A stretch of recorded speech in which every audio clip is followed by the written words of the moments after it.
सत श्री अकाल फ्रेंड्स, असी चैप्टर कर रहे थे सोर्सिस ऑफ एनर्जी ते असी इस चैप्टर पढ़िया पिछले लैक्चर्स कि सोर्सिस ऑफ एनर्जी की है। उस तो पहले एनर्जी की चीज़ है, फिर सोर्सिस ऑफ एनर्जी की है और किहड़े सोर्सिस अच्छे है किहड़े नहीं अच्छे साडे लई हुंदे। असी लकड़ी ज़्यादा प्रैफर करनी है कि LPG नूं प्रैफर करना है कि पेट्रोल वगैरह नूं, क्यों कित्थे किहड़ा फ्यूल असी यूज़ कर सकते हैं, असी वो सारा पढ़ चुके। और लास्ट लैक्चर असी शुरू किया सी फॉसिल फ्यूल्स, जिन्होंने कि असी कहते सी पथराट बालन, पथराट बालन फॉसिल फ्यूल, क्योंकि इन्हों असी जमीन तो कटते सी और बड़े लखा साल लग जाते इन्हों बनने लई, और इसलिए नॉन रिन्यूएबल भी है। नॉन रिन्यूएबल भी जिन्होंने असी जल्दी रिन्यू नहीं करते, जल्दी इन्हों प्राप्त नहीं कर सकते विद इन फ्यू ईयर्स और शॉर्ट पीरियड ऑफ टाइम। इन्हों बनने लगे मिलियंस ऑफ ईयर्स लग जाते हैं, लखा साल लगते हैं। और उन्हें असी पढ़िया सीगा, एक सीगा पेट्रोलीयम, एक सीगा कोल और एक नैचुरल गैस। कोल और नैचुरल गैस बारे असी पढ़ चुके हुए हैं। अज असी पढ़ना है पेट्रोलीयम के उत्ते। तो पेट्रोलीयम जिहड़ा है ये जमीन तो निकालते हैं असी as a very crude oil, कच्चा तेल की तरह इनू कह सकते हो। बड़ा गंदे रंग का गाढ़ा जिहा, और ये एक नहीं कई ये हाइड्रोकार्बनस प्रेजेंट है। हाइड्रोकार्बनस असी ऑलरेडी कर चुके हैं। हाइड्रोकार्बनस जिहड़े compounds of hydrogen and carbon, ये मीथेन तो लैके एक कार्बन तो लैके 100 ऑफ कार्बन एटम जोड़े हाइड्रोकार्बनस विच होंदे हैं, और वो मिक्सचर बना के क्रूड ऑयल जिन्होंं कि पेट्रोलीयम कहते हैं। पेट्रोलीयम भी दो वर्ड्स तो बन जाता है। Petro word taken from Petra and oleum. Petra मीनस rocks और ओलियम मीनस ऑयल, जिहड़े सानू पत्थरां चों तेल एक तरह, लेकिन पत्थरां चों तेल मीनस क्योंकि जो पता कि कई लखा साल पहले की होया होगा, छोटे छोटे जानवर और प्लांट्स जिन्होंने असी की कह सकते हैं planktons. Planktons मीनस very small microscopic organisms जो कि समुद्र च मिलते हैं, छोटे छोटे, चाहे वो स्पायरोगायर एल्गी वगैरह की फॉर्म आ सकती, किसी भी एनीमल्स हाइड्रा वगैरह टाइप भी छोटे तो छोटा जोड़े मिलते हैं। और ये दो टाइप के हो सकते हैं, जो तो प्लांट्स है उन्होंने कह देने हैं फाइटोप्लैंकटन्स, और जो एनिमल्स टाइप है तो उन्होंने कह देने हैं जू प्लैंकटन्स।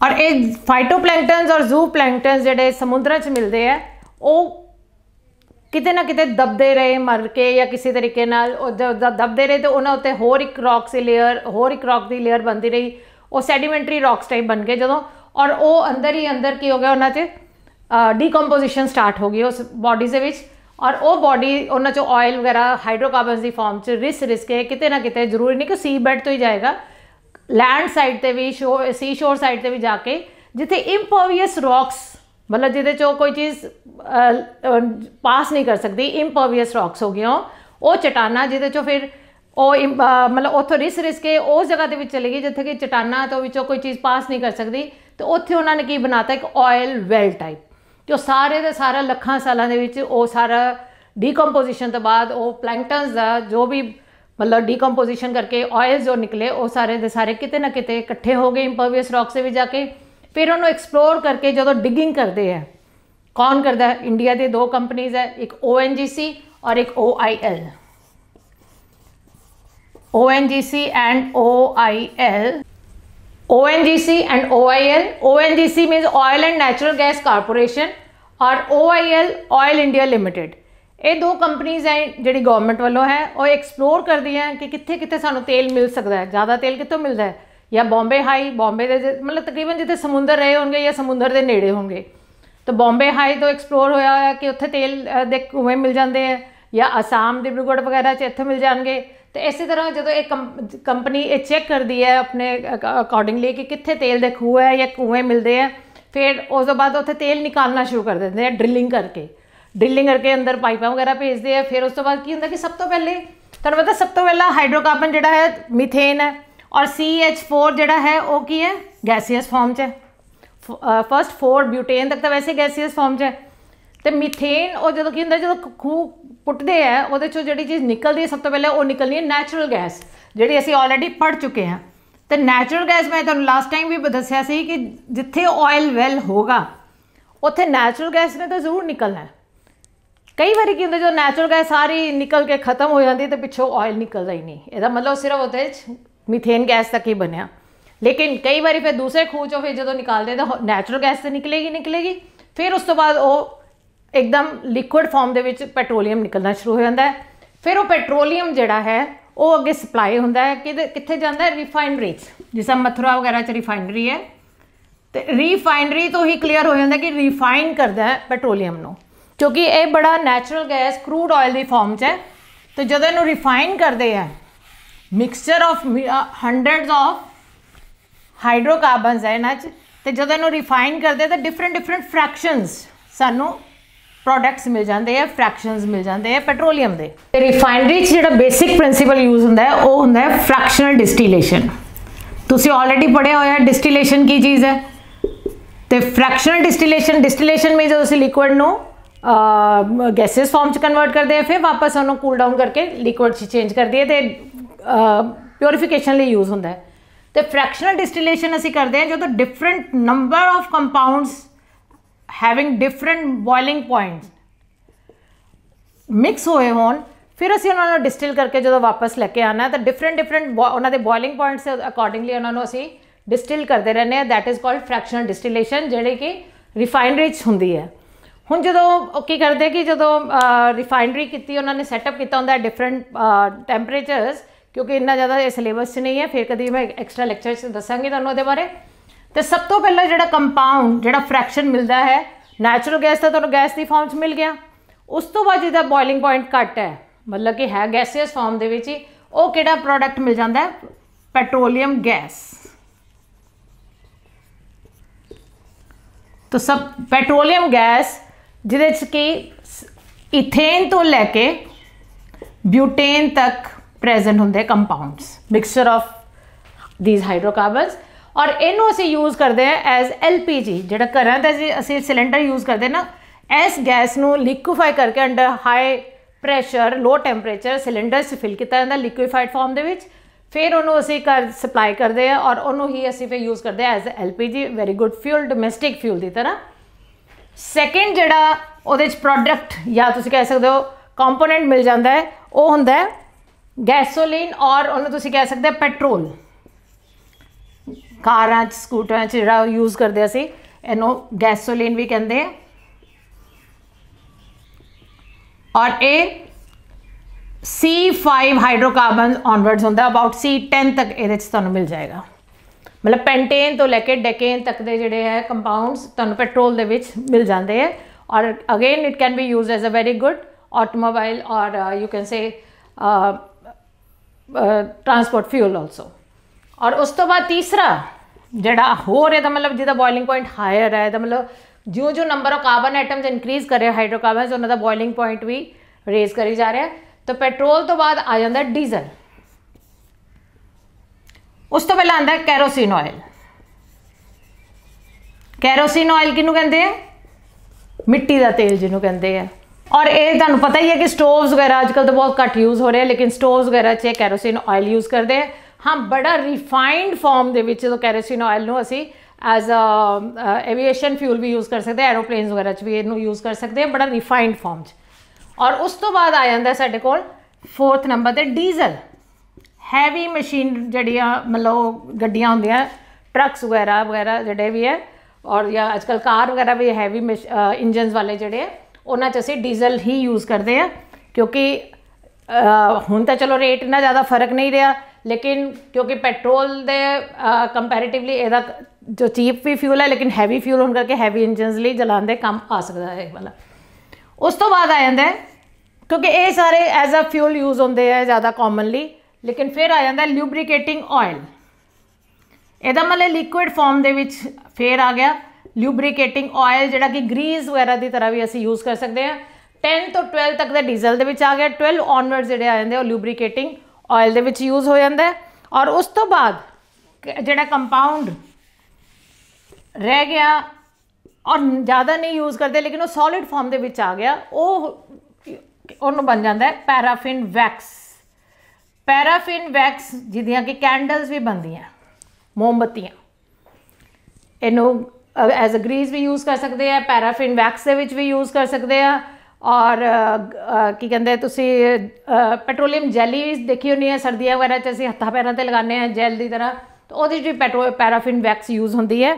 ਔਰ ਉਸ ਤੋਂ ਬਾਅਦ ਜਿਹੜੀ ਚੀਜ਼ ਐਜ਼ ਅ ਰੈਜ਼ੀਡਿਊ ਬਚ ਗਈ ਰਿਫਾਈਨਰੀ ਤੋਂ ਬਾਅਦ, ਮਤਲਬ ਫ੍ਰੈਕਸ਼ਨਲ ਡਿਸਟੀਲੇਸ਼ਨ ਕੀਤਾ ਰਿਫਾਈਨਰੀ 'ਚ, ਪੈਟਰੋਲੀਅਮ ਗੈਸ ਨਿਕਲ ਗਿਆ, ਫਿਰ ਪੈਟਰੋਲ ਵੀ ਮਿਲ ਗਿਆ ਤੁਹਾਨੂੰ ਇੱਕ ਫ੍ਰੈਕਸ਼ਨ 'ਚ, ਕੈਰੋਸਿਨ ਆਇਲ ਵੀ ਆ ਗਿਆ, ਡੀਜ਼ਲ, ਲਿਊਬਰੀਕੇਟਿੰਗ ਆਇਲ, ਜਿੰਨੀ ਵੀ ਅਸੀਂ ਯੂਜ਼ਫੁਲ ਚੀਜ਼ਾਂ ਨਿਕਾਲ ਸਕਦੇ ਸੀ ਨਿਕਾਲ ਲਈਆਂ ਪੈਟਰੋਲੀਅਮ 'ਚੋਂ।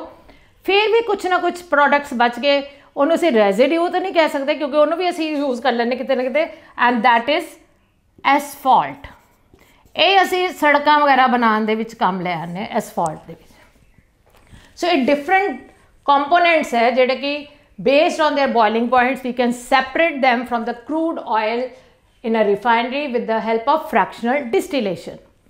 ਤੇ ਇਹਨਾਂ ਦੇ ਯੂਜ਼ਸ ਵੀ ਉਹਨਾਂ ਦੇ ਕੰਪੋਨੈਂਟਸ ਦੇ ਅਕੋਰਡਿੰਗਲੀ ਯੂਜ਼ ਹੁੰਦੇ ਆ, ਅਤੇ ਬੜਾ ਅੱਛਾ ਇਹਦਾ ਮਤਲਬ ਇੱਕ ਚੀਜ਼ ਤੋਂ ਅਸੀਂ ਕਿੰਨੇ ਕੰਪੋਨੈਂਟਸ ਬਣਾ ਲਏ ਔਰ ਉਹਨਾਂ ਨੂੰ ਡਿਫਰੈਂਟ ਵੇਜ਼ ਦੇ ਵਿੱਚ ਯੂਜ਼ ਕਰ ਸਕਦੇ ਆ। ਤੇ ਇਹ ਪੈਟਰੋਲੀਅਮ ਤੀਸਰਾ ਜਿਹੜਾ ਹੈ ਉਹ ਤੁਹਾਡਾ ਪਥਰਾਟ ਬਾਲਣ ਜਿਹਨੂੰ ਕਹਿ ਸਕਦੇ ਹੋ, ਫੋਸਿਲ ਫਿਊਲ ਦੀ ਤਰ੍ਹਾਂ ਯੂਜ਼ ਹੁੰਦਾ ਹੈ। ਹੁਣ ਤੁਸੀਂ ਤਿੰਨ ਜਗ੍ਹਾ ਦੇਖ ਲਿਆ ਕਿ ਫੋਸਿਲ ਫਿਊਲਸ ਜਿਹੜੇ ਹੈ ਕਿਹੜੇ ਕਿਹੜੇ ਕੀਤੇ ਸੀ, ਕੋਲ ਸੋਲਿਡ ਫਾਰਮ ਦੇ ਵਿੱਚ ਆ ਗਿਆ, ਫਿਰ ਅਸੀਂ ਉਸ ਤੋਂ ਬਾਅਦ ਪੈਟਰੋਲੀਅਮ ਜਿਹੜਾ ਲਿਕੁਇਡ ਫਾਰਮ 'ਚ ਮਿਲਦਾ, ਲੇਕਿਨ ਇਹਨਾਂ 'ਚੋਂ ਅਸੀਂ ਕਈ ਗੈਸਿਸ ਫਾਰਮ ਦੇ ਵਿੱਚੋਂ ਕੰਪੋਨੈਂਟਸ ਨਿਕਾਲ ਲੈਂਦੇ ਹਾਂ ਜਿਹਦੇ 'ਚ ਕਿ ਪੈਟਰੋਲੀਅਮ ਗੈਸ ਵਗੈਰਾ, ਔਰ ਤੀਸਰਾ ਨੈਚੁਰਲ ਗੈਸ ਇਟਸੈਲਫ ਅ ਗੈਸ ਜਾਂ ਗੈਸਿਸ ਫਾਰਮ ਦੇ ਵਿੱਚ ਹੈ। ਤੇ ਇਸ ਲਈ ਤਿੰਨਾਂ ਦੇ ਵਿੱਚੋਂ ਜਿਹੜਾ ਨੈਚੁਰਲ ਗੈਸ ਹੈ ਜੋ ਉਹ ਬਹੁਤ ਅੱਛਾ ਫਿਊਲ ਦੀ ਤਰ੍ਹਾਂ ਯੂਜ਼ ਹੁੰਦਾ ਹੈ। ਫਿਰ LPG ਨੂੰ ਵੀ ਯੂਜ਼ ਕਰ ਸਕਦੇ ਆ, ਇਹ ਚਲੋ ਐਜ਼ ਅ ਆਟੋਮੋਬਾਈਲ ਫਿਊਲ ਵਗੈਰਾ ਯੂਜ਼ ਕਰ ਸਕਦੇ, ਇੰਡਸਟਰੀਅਲ ਫਿਊਲ ਦੀ ਤਰ੍ਹਾਂ ਯੂਜ਼ ਹੁੰਦਾ, ਲਿਬਰੀਕੇਟਿੰਗ ਆਇਲ ਵਗੈਰਾ ਇਹ ਚੀਜ਼ ਹੈ। ਲੇਕਿਨ ਜਿਹੜਾ ਕੋਇਲਾ ਵੀ ਅਸੀਂ ਦੇਖਦੇ ਨਾ ਜਲਾ ਤਾਂ ਲੈਂਦੇ ਅਸੀਂ ਆਪਣੇ ਫੈਕਟਰੀਜ਼ ਵਗੈਰਾ ਦੇ ਵਿੱਚ, ਲੇਕਿਨ ਤੁਹਾਨੂੰ ਪਤਾ ਕਿ ਇਹ ਸਾਰੇ ਪ੍ਰੋਡਕਟਸ ਵਿੱਚ ਕਾਰਬਨ ਤਾਂ ਹੈ ਹੀ ਹੈ, ਹਾਈਡਰੋਜਨ ਵੀ ਹੈ, ਲੇਕਿਨ ਇਹਨਾਂ ਦੇ ਵਿੱਚ ਕੁਝ ਇੰਪਿਓਰਿਟੀਜ਼ ਹੈ in the form of nitrogen, sulphur, phosphorus ਵਗੈਰਾ ਵੀ ਇਹਨਾਂ 'ਚ ਮਿਲ ਜਾਂਦਾ। ਤੇ ਇਸ ਕਰਕੇ ਇਹ ਚੀਜ਼ਾਂ ਕਈ ਵਾਰੀ ਨਾ ਕੀ ਕਰਦੀਆਂ, ਪੋਲਿਊਸ਼ਨ ਕ੍ਰੀਏਟ ਕਰ ਦਿੰਦੀਆਂ। ਕਾਰਬਨ ਜਦੋਂ ਜਲੇਗਾ ਤਾਂ carbon dioxide proper amount of oxygen ਵਿੱਚ ਹੈ, ਤਾਂ ਹਾਈਡਰੋਜਨ ਨੇ ਤਾਂ ਚਲੋ ਵਾਟਰ ਹੀ ਬਣਾ ਦੇਣਾ। ਸਲਫਰ ਨਾਈਟ੍ਰੋਜਨ ਵਗੈਰਾ ਕੀ ਕਰਦੇ, ਫਿਰ ਆਕਸਾਈਡਸ ਆਫ ਨਾਈਟ੍ਰੋਜਨ ਬਣ ਜਾਂਦਾ ਹੈ, ਆਕਸਾਈਡਸ ਆਫ ਸਲਫਰ ਬਣ ਜਾਂਦਾ, ਸਲਫਰ ਡਾਈਆਕਸਾਈਡ, ਟ੍ਰਾਈਆਕਸਾਈਡ ਵਗੈਰਾ ਇਹ ਸਭ। ਔਰ ਇਹ ਤੁਸੀਂ ਕਈ ਚੈਪਟਰਸ ਵਿੱਚ ਅੱਗੇ ਵੀ ਪੜ੍ਹਨਾ, ਵੈਸੇ ਪਹਿਲੇ ਵੀ ਪੜ੍ਹਦੇ ਆਏ ਹੋਣੇ ਹੋ ਕਿਉਂਕਿ ਪੋਲਿਊਸ਼ਨ ਤਾਂ ਇੰਨਾ ਕਾਮਨ ਹੋ ਗਿਆ ਹਰ ਚੀਜ਼ ਦੇ ਵਿੱਚ ਕਿ ਛੋਟੇ ਹੁੰਦੇ ਤੋਂ ਹੀ ਤੁਹਾਨੂੰ ਸਟਾਰਟ ਕਰ ਦਿੰਦੇ EVS ਤੋਂ, ਕਿ ਨਾਈਟ੍ਰੋਜਨ ਆਕਸਾਈਡਸ ਵਗੈਰਾ ਜਿਹੜੇ ਹੈ ਜਾਂ ਸਲਫਰ ਦੇ ਆਕਸਾਈਡ ਜਿਹੜੇ ਜਦੋਂ ਬਾਰਿਸ਼ ਦੇ ਪਾਣੀ ਨਾਲ ਕੰਬਾਈਨ ਕਰਦੇ ਤੇ ਕੀ ਕਰ ਜਾਂਦੇ ਆ, ਐਸਿਡਸ ਬਣਾ ਦਿੰਦੇ ਆ। ਤੇ ਇਸ ਕਰਕੇ ਬਾਰਿਸ਼ ਦਾ ਪਾਣੀ ਕੀ ਹੁੰਦਾ, ਜਿਹੜਾ ਕਿ ਪਿਓਰੈਸਟ ਫਾਰਮ ਆਫ ਵਾਟਰ ਹੋਣਾ ਚਾਹੀਦਾ ਕਿਉਂਕਿ ਡਿਸਟੀਲੇਸ਼ਨ ਹੋਈ। ਤੁਹਾਨੂੰ ਪਤਾ ਕਿ ਸਭ ਬਾਰਿਸ਼ ਦਾ ਪਾਣੀ ਰੇਨ ਵਾਟਰ ਇਜ਼ ਡਿਸਟਿਲਡ ਵਾਟਰ, ਕਿਉਂਕਿ ਜਦ ਨੀਚੋਂ ਇਵੈਪੋਰੇਟ ਹੋਇਆ ਵਾਟਰ ਬੋਡੀਜ਼ ਤੋਂ ਪਾਣੀ, ਇਵੈਪੋਰੇਸ਼ਨ ਹੋਈ, ਉਸ ਤੋਂ ਬਾਅਦ ਉਹਨੇ ਕਲਾਊਡਸ ਬਣਾਏ, ਫਿਰ ਕੂਲ ਡਾਊਨ ਹੋ ਗਿਆ, ਪਾਣੀ ਨੀਚੇ ਆਇਆ, ਮਤਲਬ ਕਿ evaporation and then ਕੰਡੈਂਸੇਸ਼ਨ, that is distillation. ਤਾਂ ਡਿਸਟਿਲਡ ਵਾਟਰ ਦਾ 100% ਪਿਓਰ ਫਾਰਮ ਹੈ ਵਾਟਰ ਦਾ, ਲੇਕਿਨ ਅਸੀਂ ਰੇਨ ਵਾਟਰ ਨੂੰ ਫਿਰ ਅੱਜ ਕੱਲ੍ਹ ਕਿਉਂ ਨਹੀਂ ਲੈ ਸਕਦੇ ਐਜ਼ ਅ ਪਿਓਰ ਵਾਟਰ, ਕਿਉਂਕਿ ਜਿੰਨੇ ਵੀ ਇਹ ਕੰਪਾਊਂਡ ਐਲੀਮੈਂਟਸ ਹੈ ਉਹਨਾਂ ਦੇ ਵਿੱਚ ਉਹ ਕੰਬਾਈਨ ਆਕਸਾਈਡ ਫਾਰਮ ਦੇ ਵਿੱਚ ਜਦੋਂ ਵਾਟਰ ਨਾਲ ਕੰਬਾਈਨ ਕਰਦੇ ਆ ਤਾਂ ਐਸਿਡਸ ਬਣਾ ਦਿੰਦੇ ਡਿਫਰੈਂਟ ਟਾਈਪ ਦੇ। ਸਲਫਿਊਰੀਅਸ ਐਸਿਡ ਸਲਫਰ ਦੇ ਕੰਪਾਊਂਡ से बना देना, सल्फ्यूरिक एसिड नाइट्रोजन है, नाइट्रिक एसिड, नाइट्रस एसिड, तो वो एसिड जो ਉਹਦੇ ਨਾਲ ਕੰਬਾਈਨ ਹੋ ਜਾਂਦੀ ਹੈ ਰੇਨ ਵਾਟਰ ਨਾਲ, ਤਾਂ ਉਹੀ ਰੇਨ ਵਾਟਰ ਜਿਹੜਾ ਹੈ ਐਸਿਡਿਕ ਹੋ ਜਾਂਦਾ ਨੇਚਰ ਦੇ ਵਿੱਚ, ਉਹਨੂੰ ਕਹਿ ਦਿੰਦੇ ਸੀ ਐਸਿਡ ਰੇਨ। ਤਾਂ ਐਸਿਡ ਰੇਨ ਜਿਹੜੀ ਹੈ ਇਹ ਇੱਕ ਤਰ੍ਹਾਂ ਦਾ ਪੋਲਿਊਸ਼ਨ ਦਾ ਇਫੈਕਟ ਹੈ, ਉਹਦੇ ਨਾਲ ਇੱਕ ਰਿਜ਼ਲਟ ਹੈ ਜਿਹੜਾ ਕਿ ਸਾਡੇ ਲਈ ਹੈਲਦੀ ਨਹੀਂ ਹੈ, ਚੰਗਾ ਨਹੀਂ ਹੈ। ਤੇ ਇਸ ਲਈ ਜਿਹੜੇ ਅਸੀਂ ਫੋਸਿਲ ਫਿਊਲਸ ਨੂੰ ਚਾਹੇ ਉਹ ਕਨਵੈਨਸ਼ਨਲ ਫਾਰਮ ਆਫ ਸੋਰਸਿਸ ਹੈ ਅਸੀਂ ਥੋੜ੍ਹਾ ਜਿਹਾ ਅੱਜ ਕੱਲ੍ਹ ਅਵੋਇਡ ਕਰ ਰਹੇ ਹਾਂ ਯੂਜ਼ ਕਰਨ ਲਈ, ਕਿਉਂਕਿ LPG 'ਚ ਔਰ CNG 'ਚ ਤਾਂ ਚਲੋ ਠੀਕ ਹੈ ਕਿ ਮਿਥੇਨ ਹੈ ਓਨਲੀ ਕਾਰਬਨ ਐਂਡ ਹਾਈਡਰੋਜਨ, ਲੇਕਿਨ ਕੋਲ ਔਰ ਬਾਕੀ ਪੈਟਰੋਲ ਪ੍ਰੋਡਕਟਸ ਵਿੱਚ ਕੀ ਹੈ, ਚਾਹੇ ਪੈਟਰੋਲ ਲੈ ਲਈਏ ਜਾਂ ਚਾਹੇ ਅਸੀਂ ਡੀਜ਼ਲ ਵਗੈਰਾ ਲੈ ਲਈਏ, ਉਹਨਾਂ 'ਚ ਨਾਈਟ੍ਰੋਜਨ ਸਲਫਰ ਵਗੈਰਾ ਪ੍ਰੈਜ਼ੈਂਟ ਹੈ। ਨਹੀਂ ਵੀ ਹੋਏਗੀ ਤਾਂ ਉਹਨਾਂ ਦੇ ਜਿਹੜੇ ਅਸੀਂ ਗੱਡੀਆਂ ਜਿਹੜੇ ਅਸੀਂ ਚਲਾਉਂਦੇ ਜਦੋਂ, ਤਾਂ ਉਹਨਾਂ ਦੇ ਸਾਇਲੈਂਸਰ ਤੁਹਾਨੂੰ ਪਤਾ ਕਿੰਨੇ ਗਰਮ ਹੋ ਜਾਂਦੇ, ਔਰ ਜੋ ਸਾਇਲੈਂਸਰ ਗਰਮ ਹੋ ਗਏ ਤਾਂ ਉਹ ਸਾਇਲੈਂਸਰ ਦੇ ਨੇੜੇ ਜਿਹੜੀ ਹਵਾ ਹੈ, ਹਵਾ ਦੇ ਅੰਦਰ ਤਾਂ ਨਾइट्रोजन भी है, सब कुछ है, और साइलेंसर के नाल लग के और नाइट्रोजन और ऑक्सीजन वगैरह आपस कंबाइन करते तो उन्होंने हवा च फिर उन्होंने वो बना देना oxides of nitrogen and all. तो इस करके की है कि एक किते ना किते आके साडे लिए पोल्यूशन क्रिएट कर देंगे, तो असीं इहनूं थोड़ा घट यूज़ करिए तो बेटर है। तो कन्वेंशनल की जगह इस करके आजकल ज़्यादा तो ज़्यादा क्या है non conventional source of energy use हो रहे हैं। असीं ज़्यादा कोशिश कर रहे हैं कि ऑल्टरनेटिव सोर्स ऑफ एनर्जी जिहड़े कि पोल्यूशन घट करन, ईको फ्रेंडली ज़्यादा हो। ਅਸੀਂ ਅੱਜ ਕੀ ਪੜਿਆ ਇਹਦੇ ਵਿੱਚ ਕਿ ਪੈਟਰੋਲੀਅਮ ਜਿਹੜਾ ਹੈ ਇੱਕ ਫੋਸਿਲ ਫਿਊਲ ਹੈ, ਜਿਹੜਾ ਕਿ ਅਸੀਂ ਕਰੂਡ ਆਇਲ ਦੀ ਫਾਰਮ 'ਚ ਅਸੀਂ ਨੇਚਰ 'ਚ ਮਿਲਦਾ ਹੈ ਸਾਨੂੰ ਬਾਈ ਡਿਗਿੰਗ ਦਾ ਅਰਥ ਕਰਸਟ। ਇਹਦੇ ਖੂਹਾਂ ਨੂੰ ਪੁੱਟਦੇ ਜਦੋਂ ਤੇ ਇਹਨੂੰ ਅਸੀਂ ਪਹਿਲੇ ਨੈਚੁਰਲ ਗੈਸ ਬਾਹਰ ਆਏਗੀ, ਫਿਰ ਉੱਥੋਂ ਕਈ ਵਾਰੀ ਪੈਟਰੋਲੀਅਮ ਆਏਗਾ। ਨੈਚुरल गैस एक फॉर्म है फॉसिल फ्यूल दी और पेट्रोलीयम दूसरी फॉर्म है, टाइप है एक तरह दी वो। फिर असी उन्होंने रिफाइनरी भेजते हैं, जैसे मथुरा वगैरह रिफाइनरीज है, उत्थे रिफाइनरी रिफाइन होंगे, फ्रैक्शनल डिस्टिलेशन के प्रिंसीपल के बेस्ड सारा प्लांट काम करता है और अलग अलग अलग अलग जोड़े है कि वो फ्रैक्शन सानू मिल जाते हैं। और सब तो पहले वो मिलेगा पेट्रोलीयम गैस, जिन्होंने लिक्विफाइड फॉर्म के असी यूज़ कर लें as domestic fuel, very clean fuel और डोमैसटिक फ्यूल है क्योंकि ये करते असी जिन्हें भी खाना वगैरह बनाने असी वो LPG सिलेंडर्स यूज़ करके बनाने। और उस तो बाद जो सानू मिलता है गैसोलीन और पेट्रोल, उन्होंने as a motor fuel use कर सकते हो, उन्होंने एज अ अपने स्कूटर कार वगैरह मतलब ऑटोमोबाइल फ्यूल की तरह यूज़ कर सकते हैं। फिर कैरोसिन ऑयल, फिर असी इनू as a domestic fuel use कर सकते हैं, लेकिन अगर वो ज़्यादा रिफाइंड फॉर्म के एविएशन फ्यूल की तरह भी यूज़ हो सकता है। Then comes diesel, heavy engines के लिए असी यूज़ कर सकते हैं एज अ फ्यूल। फिर साडा आ गया डीजल तो बाद ल्यूब्रिकेटिंग ऑयल, उन्होंने असी as a industrial fuel use कर दें। फिर उस तो बाद आ गया साडा पैराफिन वैक्स, कैंडल्स वगैरह, वैसलीन वगैरह बनाने के काम आ जाता है। तो इस तरह से असी पढ़े कि सारे डिफरेंट कंपोनेंट्स है पेट्रोलीयम के, लेकिन ये प्रोडक्ट्स नू असी घट तो घट यूज़ करिए। क्यों? एक तो non renewable source of energy है, बनाने लखा साल लगने हैं, और उस तो बाद वैसे ही अजकल कंजम्पशन ज़्यादा है, वरतों च ज़्यादा आ रहा है, तो बनने तो मतलब सोचो कि लखा साल मीनस कितनी जनरेशन की ज़रूरत है, तो उस तो बाद जाके मिलेगा। और ऐसे करके कॉस्टली हो रहा है अजकल दिन ब दिन। और तीसरी चीज़ इससे क्योंकि पोल्यूशन क्रिएट कर रहे हैं, तो बैटर है असी घट तो घट यूज़ करिए और ऑल्टरनेटिव सोर्स ऑफ एनर्जी को प्रैफर करिए। और ऑल्टरनेटिव सोर्सिस ऑफ एनर्जी की असी नैक्सट लैक्चर्स में करांगे, तो अज लिए इन्ना ही काफ़ी है। Thank you.